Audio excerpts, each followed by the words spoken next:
സാധാരണക്കാരായ നമ്മളെ സംബന്ധിച്ചിടത്തോളം ഇമാമുമാർ എഴുതി സ്വലാത്ത് ചൊല്ലിയിട്ട് ശുദ്ധിയാവണം. നിങ്ങൾ ആലോചിച്ച് നോക്കിയേ, നമ്മളെ നാട്ടിൽ 500 വീട്ടുകാരുണ്ട് എന്ന് വിചാരിക്കുക. ഈ 500 വീട്ടുകാരും ഒരു കാലത്ത് ആയുസ്സത്തി മരിക്കും. മഹ്ശറിൽ നമ്മളെല്ലാവരും തമ്മിൽ തിരിച്ചറിയും.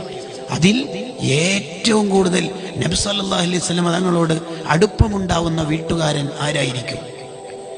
എപ്പോഴും സ്വലാത്ത് ചെല്ലുന്ന മനുഷ്യനായിരിക്കും. കോളേജിൽ പോകുന്ന കുട്ടികൾ ഇപ്പോൾ കൗണ്ടർ എടുത്ത് നടക്കുകയാണ്. എത്ര സ്വലാത്താ കുട്ടികൾ ചൊല്ലുന്നത്? പലപ്പോഴും റെയിൽവേ സ്റ്റേഷനിലേക്ക് പരിപാടിക്ക് വരാൻ എത്തിയാൽ പിക്ക് ചെയ്യാനും ഡ്രോപ്പ് ചെയ്യാനൊക്കെ വരുന്ന ചെറുപ്പക്കാർ, അൽഹംദുലില്ലാ, നല്ല മക്കളെ കാണാം. അവരുടെ ഏതെങ്കിലും ഒരു വിരലിന് കൗണ്ടർ കാണാം. കാണുമ്പോൾ വലിയ സന്തോഷമാണ്. ചെറുപ്പക്കാര് മോനെ, നഷ്ടമാവില്ല. നിന്റെ ഏത് ഘട്ടത്തിലും നീ സ്വലാത്ത് ചൊല്ലുന്നുണ്ടെങ്കിൽ, ഇന്നൗലന്നാസി ബി യൗമൽ ഖിയാമത്തി അക്സറുഹും അലയ്യ സ്വലാത്ത്, എൻ്റെ പേരിൽ സ്വലാത്ത് കൂടുതൽ ചൊല്ലുന്നവരാണ് എന്നോട് മഹ്ശറിൽ കൂടുതൽ ഉണ്ടാവുക. ഉമ്മമാരെ, അടുക്കളയിൽ, ബെഡ്റൂമിൽ, എല്ലായിടങ്ങളിലും ചൊല്ലാൻ പറ്റുന്ന സർവ്വ സ്ഥലങ്ങളിലും നമ്മുടെ ചുണ്ടിൽ സ്വലാത്ത് ഉണ്ടാവണം.